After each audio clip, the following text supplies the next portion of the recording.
Hello students, इस video में सीखते हैं यार एक और कंसेप्ट अरिथमेटिक प्रोग्रेशन चैप्टर का। इसमें भी यार गलती होने के चांसेस पूरे हैं। पूरे क्या है, एकदम पूरा ही है। ठीक है, देखो अगर ये क्वेश्चन दे दिया जाए, एक क्वेश्चन दे रखा है कि if nth term of an AP is 3n square plus 5n, कुछ भी हो सकता है इस तरीके से।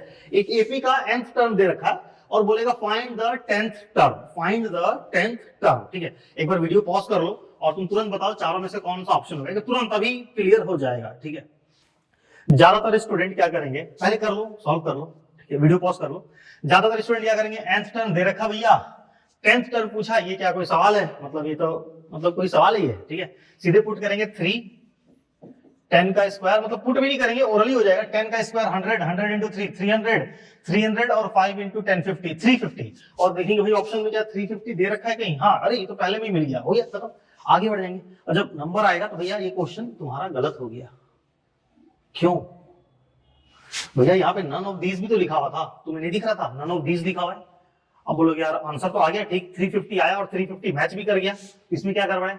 भाई गड़बड़ ये है कि तुम्हारा कंसेप्ट चेक किया जा रहा था। भैया ये तो 5 क्लास का बच्चा भी सॉल्व कर देगा, 10 पुट करके कोई भी निकाल देगा कि 350। लेकिन तुम्हें ये पता होना चाहिए, अगर तुम अरिथमेटिक प्रोग्रेशन पढ़ रहे हो तो भैया ये तुम्हें ये नहीं पता कि nth टर्म जो होता है एपी का वो क्वाड्रेटिक होता ही नहीं है। एपी का nth टर्म क्वाड्रेटिक होता ही नहीं है। तो जब एपी का nth टर्म क्वाड्रेटिक ही नहीं है तो तुमने इसका आंसर कहां से निकाल दिया? जो एपी का nth टर्म होता है, nth term of an AP, वो क्या होता है? लीनियर होता है। तो यहां पे क्या दे रखा था? क्वाड्रेटिक। तो भैया इसका आंसर क्या हो जाएगा? None of this. क्वेश्चन को सॉल्व करना ही नहीं था, अगर यहीं पे पढ़ना था कि nth term of AP is quadratic. अरे none of this. I hope समझ में आ गया होगा। लेकिन हाँ, अगर ऐसा क्वेश्चन होता, सिर्फ एपी वगैरह कुछ नहीं लिखा रहता, if tn is equal to this find 10th term, तब तुम्हारा जो आंसर आता 350 वो सही होता। क्योंकि यहां पे कहीं एपी नहीं बोला कि ये एपी है कि क्या, ये कुछ भी हो सकता है, किसी भी चीज का ये एक जनरल टर्म हो सकता है। यहां पे अगर पुट करके 350 आंसर आता बिल्कुल सही।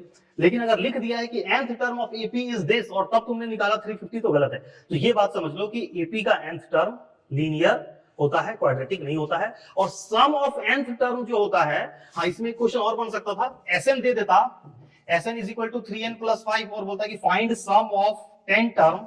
अगेन तुम यहाँ पे 10 पुट करके निकालते, गलत हो जाता है, क्योंकि सम ऑफ n टर्म जो है ना वो लीनियर नहीं होगा, वो क्वाड्रेटिक होता है। ठीक है, तो ये काफी बेसिक सी इंफॉर्मेशन थी यार। आई होप कि तुम लोगों को पता होगी, तुम लोगों ने किसी ने गलत नहीं किया होगा, सबने नन ऑफ दीज पे ही टिक लगाया होगा। ईमानदारी से कमेंट करके डिस्क्रिप्शन ये कमेंट बॉक्स में बता देना। ठीक है, अगर अच्छा लगा, कुछ नया सीखने को मिला तो भैया ये चेक करो, हमारे चैनल पर भी शॉर्ट सीरीज चल रही है क्लास 10 मैथ्स की। इसी तरीके की इंपॉर्टेंट चीजों को हम लोग हर चैप्टर की इंपॉर्टेंट चीजों को खोद के डिस्कस कर रहे हैं। ठीक है, चाहे इंपॉर्टेंट कॉन्सेप्ट और ट्रिकी क्वेश्चन हो, मतलब वगैरह वगैरह। देखना डिस्क्रिप्शन में सबका लिंक दिया हुआ है। अच्छा लगा कमेंट करना मत भूलना।